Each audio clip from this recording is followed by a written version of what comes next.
आज की इस वीडियो में मैं आपको बताऊंगा कि आप अपने यूबीएल एप्लीकेशन से अपने पर्सनल अकाउंट में और जैज़ कैश रिटेलर अकाउंट में पेमेंट कैसे ट्रांसफ़र कर सकते हैं। होता क्या है कि जब भी दुकानदार पेमेंट विड्रा करता है तो अपने अकाउंट में विड्रा करता है, तो उसकी पेमेंट जो इकट्ठी हुई होती है वो या तो अपने कार्ड से विड्रा कर सकता है या तो फिर अपने जैज़ कैश पर्सनल अकाउंट में और रिटेलर अकाउंट में ट्रांसफ़र करके उसको दोबारा से यूज़ कर सकता है। So my name is Bobby, welcome to Hashmi tech hub.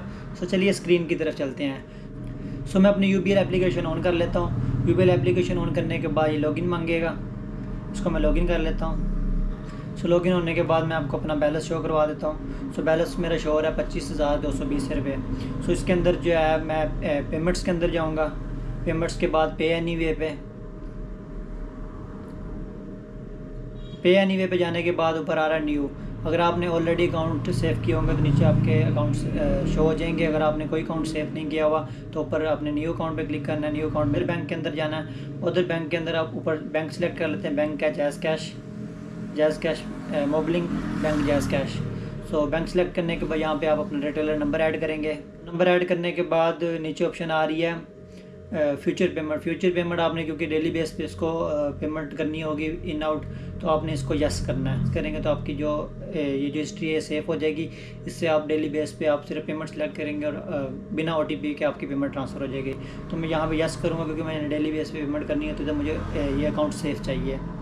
मैंने ऑलरेडी रजिस्टर किया हुआ है। आप जब फर्स्ट टाइम कर रहे होंगे तो आपका जो रिटेलर का नाम होगा, रिटेलर जैज़ कैश का, वो शो हो जाएगा और OTP के बाद आप उसको पेमेंट सेलेक्ट कर सकते हैं। मैंने सेव किया हुआ तो मैं बैक आ जाता हूँ। बैक आने के बाद मैं आपको यहाँ पे दिखाता हूँ कि मैंने यहाँ पे ऑलरेडी सेव किया हुआ है।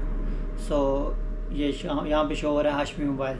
इस पर मैं क्लिक करूँगा और यहाँ पे नाउ पे क्लिक करूँगा। पे नाउ पे क्लिक करने के बाद पर्पज़ इसमें आप अदर सेलेक्ट कर सकते हैं। अदर में जो है आपकी पेमेंट फंसने के चांस कम होते हैं। बाकी के ऑप्शन सेलेक्ट करेंगे तो उसमें आपकी पेमेंट फंस भी सकती है।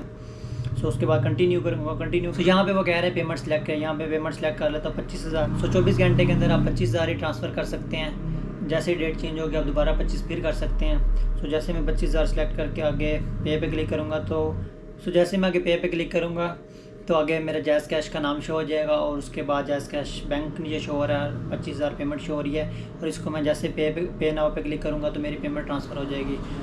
मैं इसको पे नाउ कर देता हूँ। जैसे आप पे नाउ करेंगे विदिन 1 मिनट के अंदर आपके जैज़ कैश रिटेलर के अंदर पेमेंट ट्रांसफ़र हो जाएगी। ये मेरी पेमेंट ट्रांसफ़र हो चुकी है। मैं आपको अपने जैज़ कैश रिटेलर के अंदर पेमेंट दिखाता हूँ कि वो पहुँच चुकी है या नहीं। मेरे रिटेलर अकाउंट में पेमेंट ट्रांसफ़र हो चुकी है। विदिन 1 मिनट के अंदर मेरी पेमेंट आ चुकी है अब मेरे अकाउंट में। ये मैं आपको दिखा सकता हूँ कि 25,000 जो है वो ट्रांसफ़र हो चुका है। फ़िलहाल वीडियो में इतना ही। उम्मीद है आप सबको वीडियो अच्छी लगी होगी। वीडियो अच्छी लगी तो वीडियो को लाइक और चैनल को सब्सक्राइब ज़रूर करना। Thanks for watching.